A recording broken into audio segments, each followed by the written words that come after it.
Lorsque nous avons étudié les travaux qui ont été réalisés récemment par Kimberley et par l'école, on s'est aperçu à ce moment-là, puisque nous travaillons à l'opposé sur la delta des Tilleuls, qu'il était judicieux de déplacer l'arrêt des enfants. Donc, ça n'avait pas été pris en compte lors de l'étude, et c'est pas vraiment, c'est justement pour l'étude de ce parking et les travaux qui suivent, notamment il va falloir faire la forme. Voilà, c'est pas vraiment et pour ça. Donc vous avez les montages, et s'il y a des questions, vous pouvez les poser. Alors, on va revenir à... Donc, M. Barbier a donné procuration à M. Jean-Pierre Fraisse. Oui. Donc, qui est contre cet avenant à la convention de délégation de maîtrise d'ouvrage? Qui s'abstient? À l'unanimité, je vous remercie. Information sur les délibérations et décisions de la CCST, vous avez les documents. Juste avant de passer aux questions diverses, une information que vous avez peut-être vue, ou que je ne sais pas où vous avez vu, parce que nous on les reçoit par courrier, c'est pas évident que vous l'ayez vu. Le tribunal administratif a suspendu l'arrêté qu'on avait fait par rapport à la demande à la demande des compteurs intelligents. Donc sur les compteurs intelligents, on avait demandé à Enedis en particulier de tenir compte de façon à ce que les plaisançois puissent exercer leur choix quant à l'installation d'un compteur Linky. Et donc ça, ils ont voté par rapport à... Donc c'est un référé, et ils attendent une décision sur le fond, puisque l'arrêté a été attaqué par la préfecture, et donc il y aura une décision encore du tribunal administratif. Et ce qui est sûr, c'est que une fois qu'on va écouter ce que dit le tribunal administratif pour comprendre exactement sur quoi ils attaquent, de façon à pouvoir rééditer un arrêté communal par rapport à ça, pour toujours demander que les plaisançois puissent avoir le choix ou non de changer leur compteur en compteur intelligent. Voilà, c'était juste une précision. Maintenant, les questions diverses.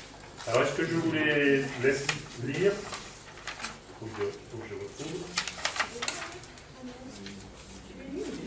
Ou est-ce que vous voulez que je les lise?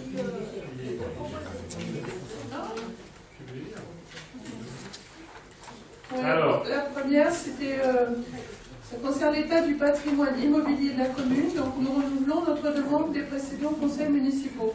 Alors, je l'ai récupéré juste cette semaine. Donc, on vous la verra avant le prochain conseil. Mais ça sera l'état des bâtiments, puisque c'est tout ce qu'on a pour l'instant. Je suis désolé. C'est-à-dire un état de l'ensemble des bâtiments municipaux. C'est tout ce qu'on a pour l'instant et on continue de travailler. Les terrains, le travail est toujours en cours au niveau de... Vous avez une petite idée des terrains, puisque vous en avez loué un récemment à Saint-Élian. Ouais. Mais on voudrait vous donner une liste exhaustive et je crois que je vous l'ai dit, déjà, je ne suis pas sûr, qu'elle est dans la tête de... Monsieur Escoula, voilà. Il est temps de passer à voilà. Okay. Donc vous l'aurez d'ici le prochain conseil municipal. Ensuite, exploitation de l'espace cinéma du complexe Monestier de Plaisance du Touche. Nous renouvelons notre demande relative aux justificatifs comptables fournis par les associations CAP et Écran 7 dans le cadre de l'exploitation du cinéma du complexe Monestier. Nous les avions demandés lors de précédents conseils municipaux.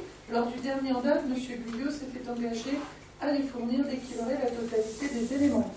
Alors je vais me dédire, parce qu'en fait on n'a pas la totalité des éléments. Écran 7 est une association maintenant qui est logée à la salle Nota Saint-Gilles, qui est partie avec donc l'ensemble de sa trésorerie, donc des centaines de milliers d'euros certainement. Comme c'est son droit. Et qui ne nous a... Pardon? Comme c'est son droit. Oui, mais j'ai pas dit qu'elle n'avait pas le droit. Ce que je remarque, c'est qu'ils ont exploité pendant quelques années un cinéma sans payer aucune redevance à la commune de Plaisance du Touche. Et une fois qu'ils s'en vont avec, avec l'ensemble des sommes récoltées, s'ils ont le droit, bien sûr. Ils ont même le droit de changer les statuts, puisque leur statut indiquait que s'ils dissolvaient l'association, ils devaient rendre le restant en caisse à la communauté de plaisance. Et on ne doute pas qu'ils vont le faire, puisqu'ils auront le droit de le faire. Je ne suis pas persuadé que ce soit moralement fait. Surtout quand ils ont pris à partie les plaisançois pour leur dire qu'on les spoliait, alors que, je ne sais pas qui spolie les plaisançois aujourd'hui. Donc on a eu le relevé 2017, et on n'a pas eu le relevé final, en particulier 2018, et donc on n'a pas eu l'état complet, et voilà, on ne va pas le demander. Donc du coup, on va tout simplement vous donner les documents qu'on a, et on a reçu le document de Ciné Art Plaisance concernant les comptes de 2018, donc elle n'est pas complète. On les a reçus il n'y a pas très très longtemps, donc on va vous les transmettre avec les comptes de résultats de l'écran 7 de 2017 qu'on a aussi reçus il y a peut-être quelques semaines auparavant. Dernière chose, puisque vous aviez posé la question, là vous ne la reposez pas, SCAP, donc Ciné Art Plaisance, a payé ses redevances de loyer depuis le début de l'année. Donc là, le dernier versement était le mois d'avril qu'on a émis en mai. Et on va leur émettre une demande, puisqu'on a maintenant les comptes de résultats complets de 2018, par rapport au pourcentage des recettes qu'ils ont fait sur l'année 2018, qui était prévu dans la convention. Oui, comme pourcentage du chiffre d'affaires. Oui. Je reviens sur ce que vous avez dit. Il me semble que Écran 7 vous a transmis le dernier bilan comptable complet. Donc c'est ce que vous avez appelé le bilan 2017. Oui. Et 2018, vous nous dites qu'il vous manque donc... Voilà. Il me semble que pour 2018, c'était 2-3 mois d'exploitation. Non d'exploitation. Oui, non, mais c'est surtout... C'est ça que vous avez évoqué, j'ai bien compris. Oui, mais par exemple, c'est en 2018 qu'ils ont soldé l'ensemble des sommes qu'ils ont données à leurs salariés pour les licencier, oui. Et qu'ils ont... et dans lesquels aussi figurent les ventes de tout ce qu'ils ont pu vendre comme matériel. Ce qui nous serait très très intéressant, puisqu'ils ont tout démonté, qui a fait que CAP,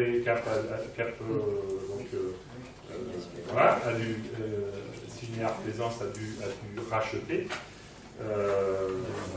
Et donc on voudrait savoir s'ils en ont retiré une somme substantielle ou si c'était que pour faire la municipalité et le nouveau prestataire. On est rentré dans un autre domaine. Moi je vous parle juste des documents comptables. Donc il vous manque... Oui, mais ça dépend des moments. Non, ça dépend du moment. Au conseil municipal, je vous parle des documents comptables. Après, non, au conseil municipal, vous n'avez pas parlé que des documents comptables. Bah, quand vous m'entraînez sur le terrain de la subjectivité... Ah oui. C'est moi qui vous ai... Alors aujourd'hui, oui, je reconnais. Bah, mais précédemment, je ne suis pas persuadé. Je pense qu'il y a des écrits de votre part. Je pense qu'il y a des écrits de votre part qui montrent que c'est vous qui avez souhaité aller sur ce terrain tout seul. Mais là, on est en train de parler de documents comptables. Donc, vous savez juste préciser... Ah, mais ça vous arrive de faire des digressions aussi quand on parle de certains... Oui. Ou alors, si vous m'interdisez là d'en faire une, je vais vous interdire d'en faire... Monsieur le maire, que je vous interdise quoi que ce soit, je ne suis pas en mesure de le faire. Merci. Mais donc, voilà, donc ce qui vous manquerait, c'est les 2018, mais jusqu'à février, je crois, parce qu'il me semble. Mais non, mais c'est pas... Oui, vous avez bien compris que c'est pas l'exploitation, puisqu'ils ne pouvaient plus exploiter depuis septembre. En fait, si vous vous rappelez bien, je suis désolé de faire encore une digression, ils ont été interdits de projeter des films en septembre, il me semble. Peut-être octobre, mais je pense que c'est en septembre. Et la salle a été libérée En janvier ou en janvier? En février, peut-être. Non, c'est début février, c'est quand ils l'ont pris. Enfin bon, en tous les cas, voilà. Donc c'est pas un problème de délai, c'est pas un problème de recettes pendant un certain temps. Ça serait intéressant d'avoir un bilan comptable au moment, avant de partir à la salle de table, pour savoir exactement quel est le montant qu'ils ont pu accumuler au fil des années en ne projetant des films qu'à Plaisance, donc sur des films, dans des salles municipales. Et ça aurait été intéressant d'avoir le montant exact et final. Et ça aurait été aussi intéressant de connaître les indemnités qu'ils ont données à l'ensemble de leurs salariés par rapport à leur licenciement. Je voudrais juste rappeler ma position lors du précédent mandat. Je crois que j'étais le seul à faire observer que c'était quand même de bon ton de demander à Écran 7 un loyer. Et personne n'a pris note de cette observation. Et la privatisation aussi. Voilà. Alors maintenant, on a eu des personnes qui ont complètement dénaturé les propos. Et donc, de la même façon, c'était normal. Par contre, il faut arrêter d'avoir cette amertume. Vous êtes arrivé quand même à une situation que vous avez malheureusement suscitée. Et cette histoire, c'est vraiment un gâchis pour Plaisance. C'est vraiment un gâchis. Et c'est malheureux, on avait quelque chose qui fonctionnait bien, effectivement, et donc c'est malheureux d'avoir. Et ça fonctionne pas mal. Alors, on va arrêter parce que deux précisions. La première, c'est qu'on n'est pas amer. C'est qu'on demande, on aimerait bien avoir ce que l'association nous doit, c'est-à-dire des documents comptables, Madame Megnaud-Violon, je suis bien d'accord avec vous. Et la deuxième, c'est que le jugement, voilà, je vous laisse libre de votre jugement. Il se trouve que les spectateurs sont aussi nombreux, on le voit sur le parking, et sont toujours, enfin, en majorité, et en grande majorité, sont toujours satisfaits du cinéma à Plaisance-du-Touche. On est encore entre le précédent conseil municipal, vous n'aviez pas le bilan 2017, et maintenant vous avez bien le bilan programme, vous avez le bilan 2018. Ah, mais c'est certainement grâce à vous, puisque je vous ai appelé à faire action auprès d'eux. Peut-être que c'est grâce à votre intervention. Donc il n'y a pas de... Je ne sais pas pourquoi ils nous l'ont envoyé, en tous les cas ils nous l'ont envoyé, alors qu'ils devaient nous le donner depuis au moins... Depuis 10 mois minimum, puisque vous voyez, on a celui de... Merci en tous les cas si vous êtes intervenu, mais sans... Je passe à la dernière question. Alors, la dernière question, allez-y, madame. Projet de médiathèque sur l'îlot Saint-Jean. Le maire a présenté dans le cadre du budget 2019 un projet d'achat de locaux 10 mètres carrés dans les bâtiments que doit construire le promoteur Green City, acquisition faite en vue d'y installer une médiathèque. Nous souhaitons que nous soient communiqués les éléments qui ont motivé cette prise de décision par la liste majoritaire, projet culturel, le coût, la comparaison avec une rénovation et extension de la partie ancienne des bâtiments où se trouve actuellement la bibliothèque, etc. À notre connaissance, ce sujet n'a pas été abordé en commission culturelle. Comment est-ce possible? Et ni en commission urbanisme, notamment. Nous constatons encore une fois l'absence de concertation avec la population plaisançoise, l'absence de démocratie participative sur un sujet culturel et social et la mise à l'écart d'une liste d'opposition qui représente pourtant la moitié des électeurs plaisançois à 230 voix près. Eh ouais, 230 voix, peut-être. Alors, je ne vais pas répondre sur ce qui est bon, voilà, de votre opinion, de l'expression de votre opinion. Je vais répondre sur qu'est-ce qui a motivé... D'abord, sur l'acquisition. Alors, la première chose, c'est que on a bénéficié d'une opportunité. Cette opportunité était en discussion depuis quelques mois, mais pas si longtemps que ça. Mais par contre, on ne pouvait pas communiquer, et encore moins concerter, tant qu'on n'était pas sûr de pouvoir signer avec Toulouse Métropole Habitat. On a signé avec Toulouse Métropole Habitat, on a voté lors du dernier conseil municipal la convention donc, avec Toulouse Métropole Habitat. Le conseil d'administration de Toulouse Métropole Habitat l'avait voté, je crois, une semaine ou 15 jours avant, à peu près en tout cas, et donc on ne pouvait pas communiquer avant que Toulouse Métropole Habitat nous sollicite pour acheter ce niveau, donc le rez-de-chaussée de leur... alors après, peut-être qu'il y avait des choses, dans tous les cas, on ne pouvait pas communiquer. Donc déjà, sur le lieu, on ne pouvait pas communiquer. Ensuite, vous demandez quel est le coût. Bon, ça, vous l'avez, hein, puisque c'est globalement, c'est 2,3 millions. Sachant qu'il y a à peu près 1,5 million de travaux. Et le reste, c'est l'achat d'une part du terrain, des honoraires et certains frais financiers, puisque je vous rappelle que l'on paiera l'espace acheté uniquement quand il sera livré, donc à la fin des travaux. Alors, on n'a pas, enfin, j'ai pas eu sous la main une évaluation avec une étude complète, puisque différentes études ont été faites, mais on n'était pas tout à fait, et pas du tout même, dans les mêmes comment dire, conditions en rénovant la bibliothèque et en élargissant la bibliothèque. Il faut savoir simplement que la bibliothèque actuellement fait 300 mètres carrés à peu près, que le maximum qu'on puisse obtenir là où se trouve la bibliothèque, c'est 700 mètres carrés, et qu'on était déjà, alors je ne l'ai pas marqué là, je l'ai marqué sur mon petit carnet. Est-ce que ça vous intéresse? Mais on était déjà au-delà avec la rénovation. On était déjà au-delà avec la rénovation des locaux de la bibliothèque, puisque le coût de la réhabilitation était estimé à environ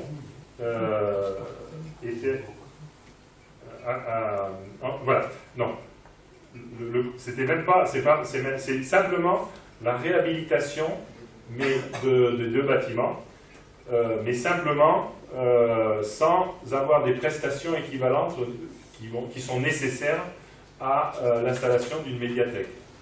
C'était de l'ordre de 1 million d'euros. Donc, voilà. De 700 000 euros, donc pour 700 mètres carrés. Et donc, si on avait voulu une médiathèque de 1000 mètres carrés, c'est obligatoire, sinon on n'a pas les subventions de la DRAC. Il nous faut une médiathèque d'au moins 1000 mètres carrés, ça dépend du nombre d'habitants. Donc on pouvait l'avoir en construisant le milieu entre les deux tours. Et là par contre, j'ai pas retrouvé les chiffres, mais les chiffres étaient bien au-delà.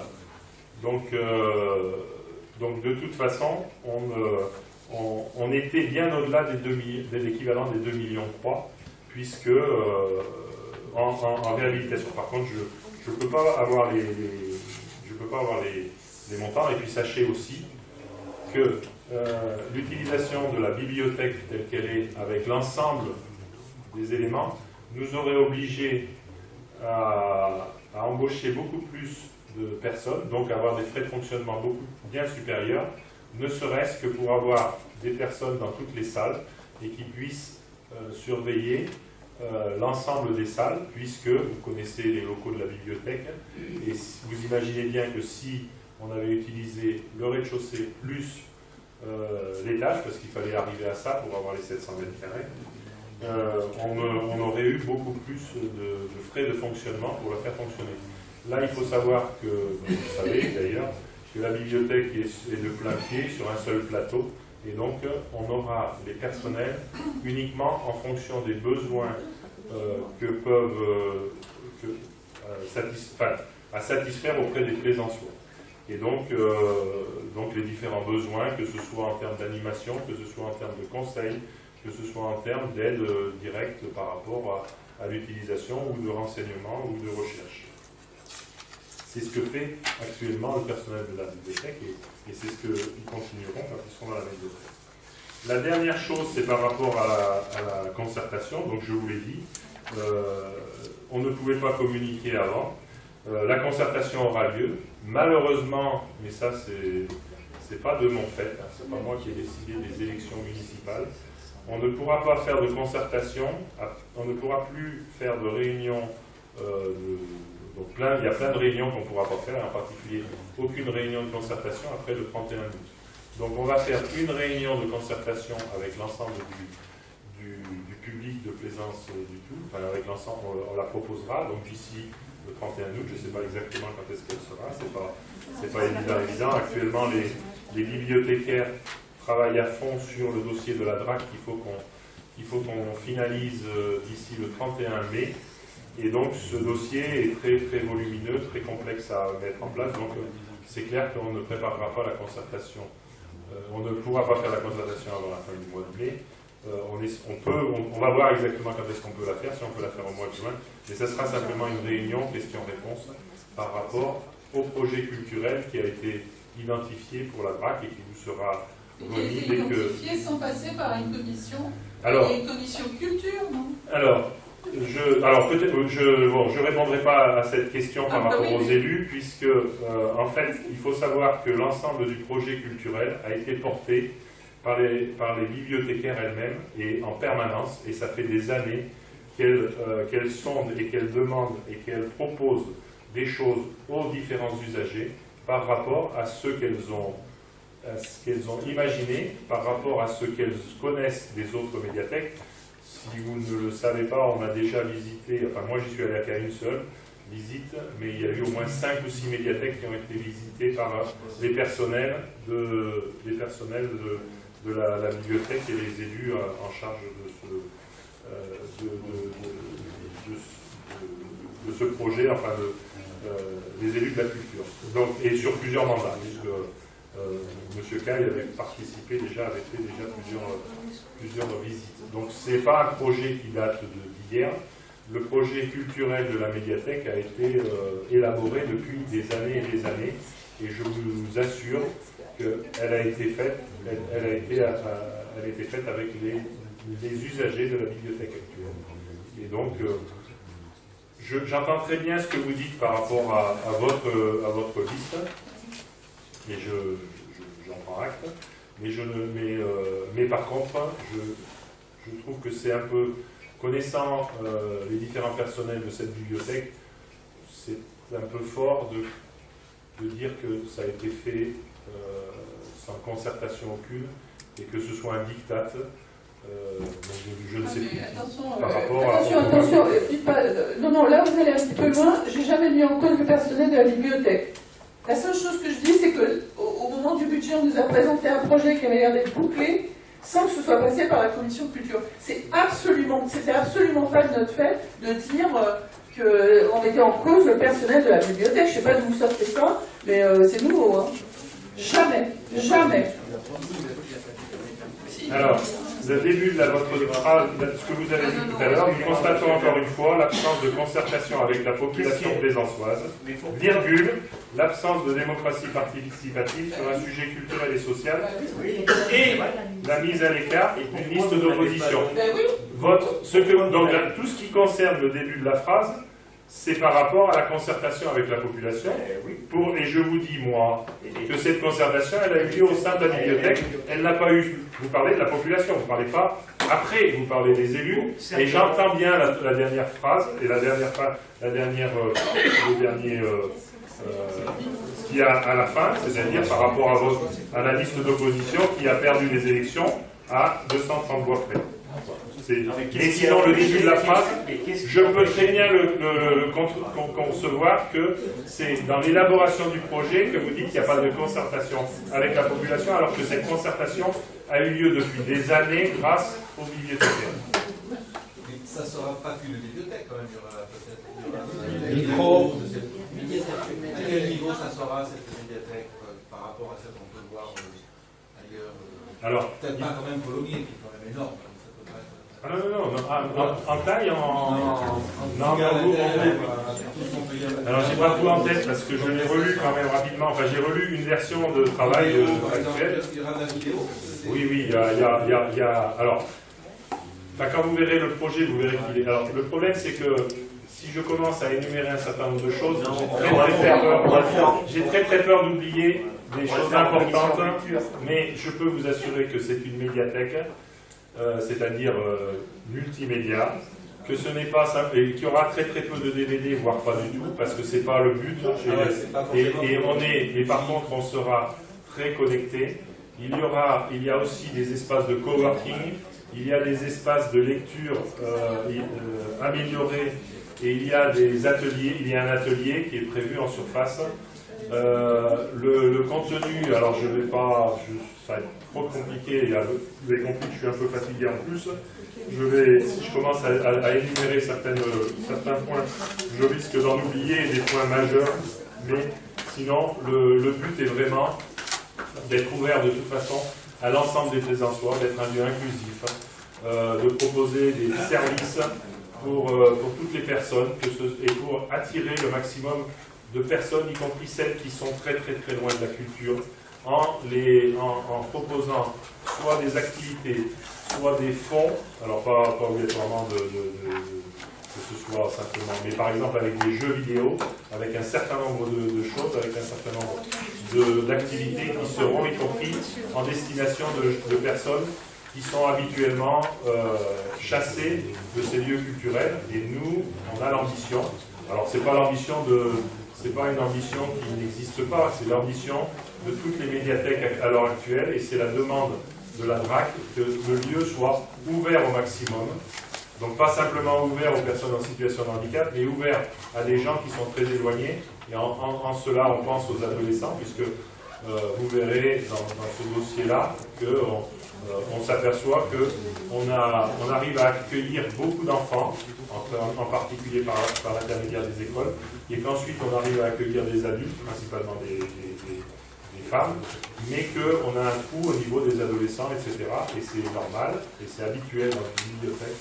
Et on veut pallier à tout ça, enfin en tous les cas, je dis on, mais c'est surtout la volonté, donc je vous le répète, des bibliothécaires, elles ont réfléchi depuis des années à qu'est-ce qui peut être mis en place par rapport à tout ça, et elles sont allées voir ce qui existait ailleurs pour le proposer dans le projet culturel que vous aurez dès qu'on l'aura remis à la fin.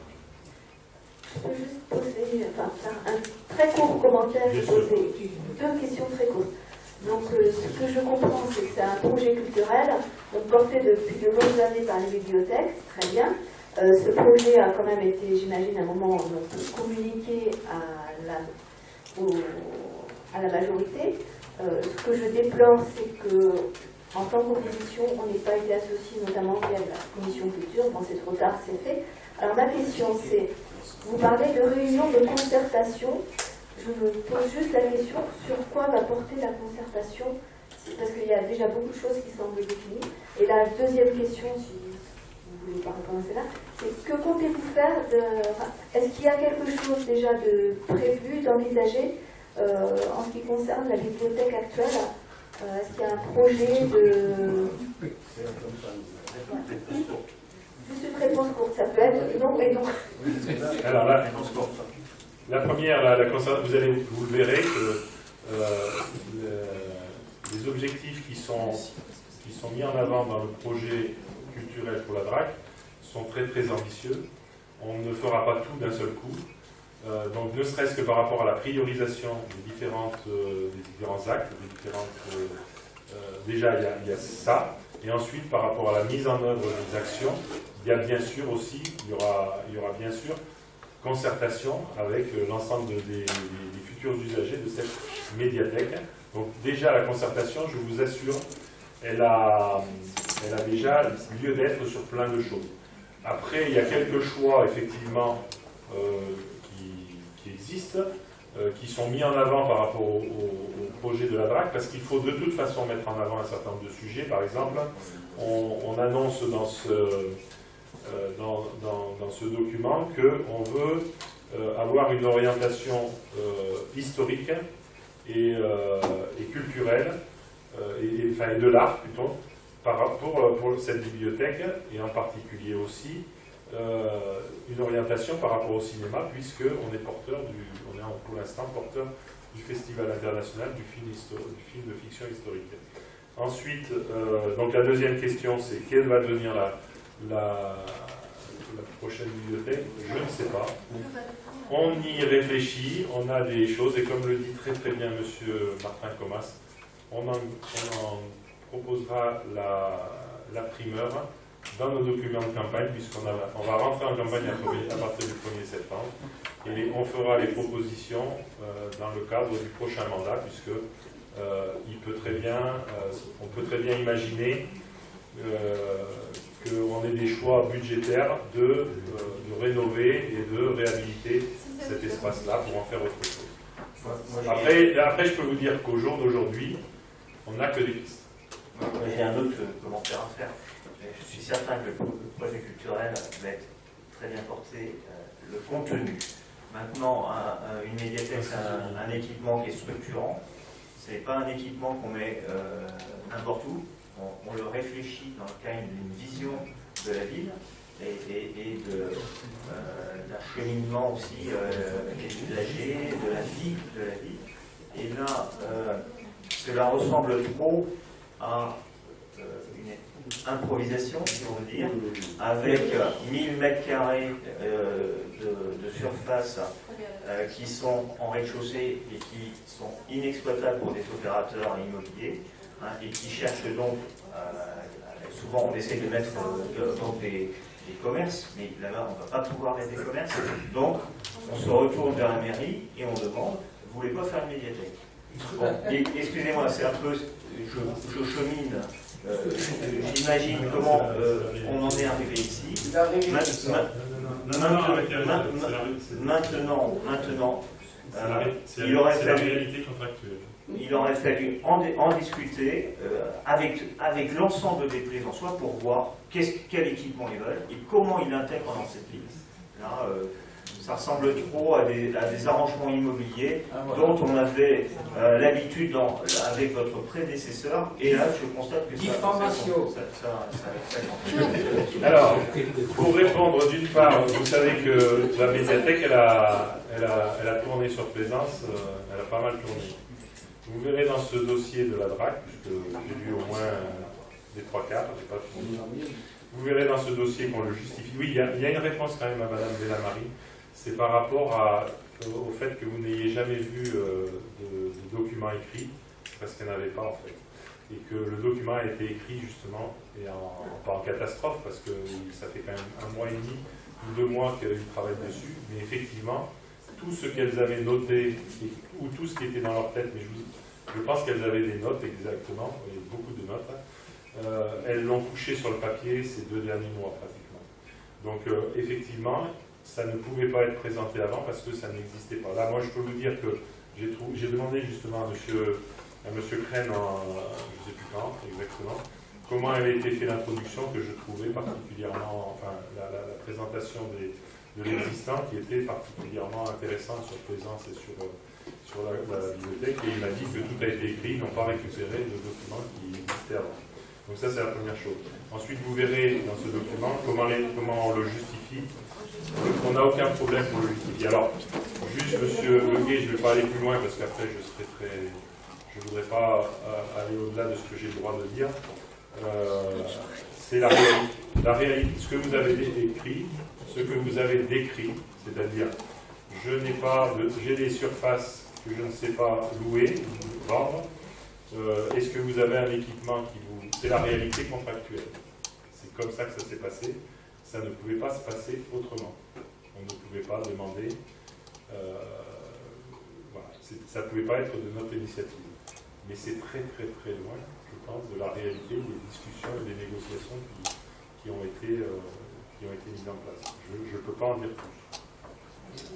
Il se trouve que cette médiathèque sera à côté d'un des pôles culturels les plus importants de Plaisance du Touche, à savoir Monestier, avec une salle de spectacle, avec 3 salles de cinéma, et donc avec le cœur culturel de Plaisance, pour les Plaisançois, ils seront juste à côté. Et on bénéficiera entre autres des parkings de Monestier, parce qu'en cas de grosse affluence sur la médiathèque, en espérant qu'il y ait parfois pour des événements, ce qu'on appelle ça, là, des vernissages, voilà, merci, des vernissages, etc., ou d'autres événements, ça sera un pôle qui sera très très intéressant. Voilà. Et donc on est à proximité de ce pôle-là, voilà, la bibliothèque actuelle en est très éloignée. On aura quand même une unité culturelle qui sera intéressante. C'est comme ça que c'est décrit par rapport au dossier pour la BRAC. On s'arrête. Je lève la séance, donc une prochaine. Et merci à vous.